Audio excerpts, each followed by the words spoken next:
আজকে দিব অ্যাডেনিয়ামের ছোট চারা প্রতিস্থাপনের পদ্ধতি। প্রত্যেকটি চারা প্রতিস্থাপনের জন্য গুরুত্বপূর্ণ হচ্ছে মিডিয়া তৈরি করা। তাই আমরা মিডিয়া তৈরিতে ব্যবহার করব কোকোডাস্ট। কোকোডাস্টটা অবশ্যই শুকনা হতে হবে।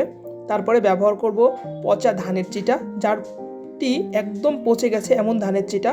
তারপরে ব্যবহার করব পাতা পচা এবং বালি। এই চারটি উপাদান আমরা নিয়ে সবগুলো সম পরিমাণে নিব এবং এখানে আমরা ব্যবহার করব ছত্রাকনাশক। এই চারটি উপাদান খুব ভালোভাবে মিশিয়ে নেব, যেন চারটি উপাদানই খুব সুন্দরভাবে মিশিয়ে যায়।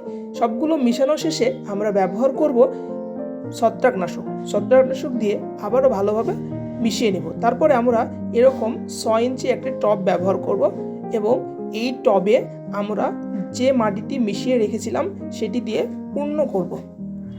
তারপরে আমাদের যে চারাটি রয়েছে সেই চারায় এরকম ময়েশ্চার যখন থাকবে তখনই আমরা চারাটি উঠাবো। চারা উঠানোর জন্য আমরা এরকম একটা ছোট চা চামচ ব্যবহার করেছি। চারা প্রতিস্থাপনের সময় যেন চারার শেকড়ের কোনো প্রকার আঘাত না পায়। যদি আঘাত পায় তাহলে গ্রোথে ব্যাঘাত ঘটবে। আমরা এভাবে চারাটি উঠিয়ে নিয়ে আমরা আলতোভাবে টবের মাটিটি ফাঁকা করে নেব। তারপরে আমাদের গাছটি প্রতিস্থাপন করব।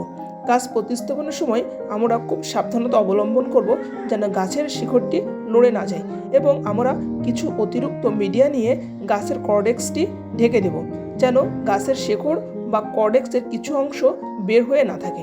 আমরা খুবই ভালোভাবে এটি ঢেকে দেওয়ার পরে আমরা এখানে পানি দেব। পানি দেওয়ার সময় আমরা অবশ্যই এরকম ধরনের স্প্রে ব্যবহার করব। স্প্রে ব্যবহার করে আমরা খুবই আলতোভাবে গাছটি ভিজিয়ে দেব, যেন পানি দেওয়ার সময় গাছের শিকড় লড়ে না যায়। এবং এটি ছায়াযুক্ত স্থানে রেখে দেব কয়েকদিন। গাছ সেট হওয়ার পরেই আমরা এই গাছটি রোদে